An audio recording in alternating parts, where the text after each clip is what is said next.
النبي صلى الله عليه وسلم قال بني الإسلام على خمسة على أن يوحد الله وإقام الصلاة وإيتاء الزكاة وصيام رمضان والحج فقال رجل الحج وصيام رمضان قال لا صيام رمضان والحج هكذا سمعته من رسول اللہ صلی اللہ علیہ وسلم۔ حضرت ابن عمر رضی اللہ عنہما نبی کریم صلی اللہ علیہ وسلم سے روایت کرتے ہیں کہ آپ علیہ السلام نے ارشاد فرمایا اسلام کی بنیاد 5 چیزوں پر رکھی گئی ہے، اللہ تعالیٰ کی وحدانیت پر، اقامت صلاۃ پر، ادائیگی زکوٰۃ پر، رمضان کے روزوں پر اور حج پر۔ ایک شخص کہنے لگا حج اور رمضان کے روزے؟ حضرت ابن عمر رضی اللہ عنہما نے ارشاد فرمایا کہ نہیں، رمضان کے روزے اور حج، یعنی روزہ پہلے اور حج بعد میں نے اس کو اسی طرح حضور نبی کریم صلی اللہ علیہ وسلم سے سنا ہے۔ اسلام کو ایک مکان سمجھنا چاہیے اور ارکان اسلامی کو ستون۔ جس طرح ستون کے بغیر مکان باقی نہیں رہ سکتا، اسی طرح ارکان اسلامی کے بغیر اسلام باقی نہیں رہ سکتا۔ یہ تشبیہ بلیغ ہے جس سے اسلام اور ارکان اسلام کا باہمی ربط اور تعلق اچھی طرح واضح ہو جاتا ہے۔ اس حدیث پاک میں ارکان خمسہ کو بیان کیا گیا ہے۔ ان میں ترتیب یہ ہے کہ عبادات 2 قسم پر ہیں، یا قلب سے متعلق ہوں گی یا غیر قلب سے متعلق ہوں گی۔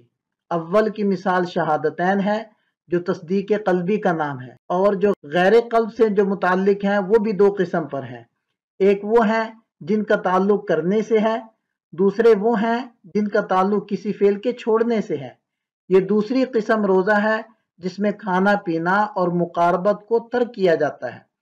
اول قسم عبادت پھر 3 قسم پر ہے، یا صرف بدن سے متعلق ہوگی وہ نماز ہے، یا صرف مال سے متعلق ہوگی وہ زکوٰۃ ہے، یا مشترک ہوگی وہ حج ہے۔ بہرحال ارشاد فرمائے کہ بنی الاسلام علی خمسۃ، اسلام کی بنیاد 5 چیزوں پر رکھی گئی ہے۔ سب سے پہلی چیز ہے توحید، کہ اللہ تعالیٰ کو وحدہ لا شریک مانا جائے۔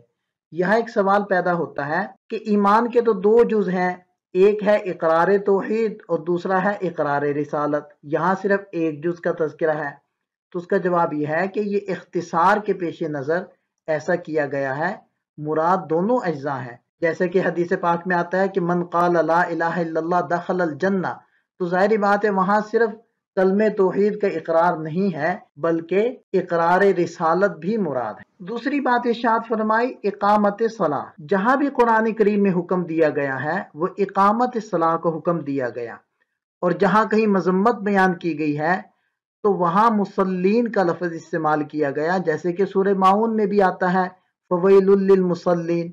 تو اس سے پتہ چلتا ہے کہ مطلقاً نماز پڑھنا محمود اور مطلوب نہیں، بلکہ مطلوب یہ ہے کہ خشوع خضوع، آداب و سنن کی پابندی کے ساتھ نماز ادا کی جائے، اور اسی کو اقامت صلاح کہتے ہیں۔ اس کے بعد ارشاد فرمایا ایتاء الزکاۃ، زکوٰۃ ادا کرنا۔ لفظ ایتاء کے استعمال کرنے میں یہ حکمت سمجھ میں آتی ہے کہ زکوٰۃ میں تملیغ کا ہونا ضروری ہے، تبھی یہ ایتاء الزکاۃ بنتا ہے۔ اس کے بعد صوم رمضان اور حج کا تذکرہ کیا۔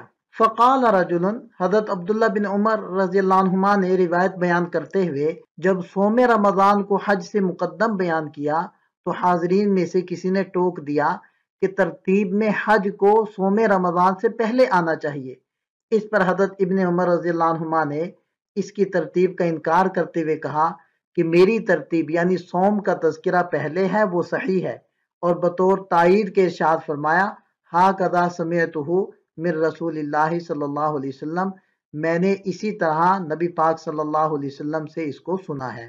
اب یہاں سوال یہ پیدا ہوتا ہے کہ مسلم شریف میں ہی آگے روایات موجود ہیں کہ جن میں حضرت عبداللہ ابن عمر رضی اللہ عنہما حج کو صوم رمضان سے مقدم بیان کرتے ہیں، تو پھر یہاں اتنی سختی سے حضرت عبداللہ بن عمر رضی اللہ عنہما نے اس شخص کو کیوں ڈانٹا اور اس کی تردید کیوں کی؟ تو اصل میں حضرت ابن عمر رضی اللہ عنہما سائل کے بیجا سوال پر تنبیہ کرنا چاہتے تھے کہ جب نبی پاک صلی اللہ علیہ وسلم نے دونوں طرح ارشاد فرمایا، کبھی صوم کو حج پر مقدم کیا اور کبھی حج کو صوم پر، تو پھر تم اعتراض کرنے کا کیا حق رکھتے ہو؟ کسی کو غلط کہہ دینا خلاف احتیاط ہے۔ تو اس توجیہ کے مطابق ہم اس جملے کا ترجمہ کریں گے ہاکذا سمعتہ، کہ اس طرح بھی میں نے نبی پاک صلی اللہ علیہ وسلم سے سنا ہے۔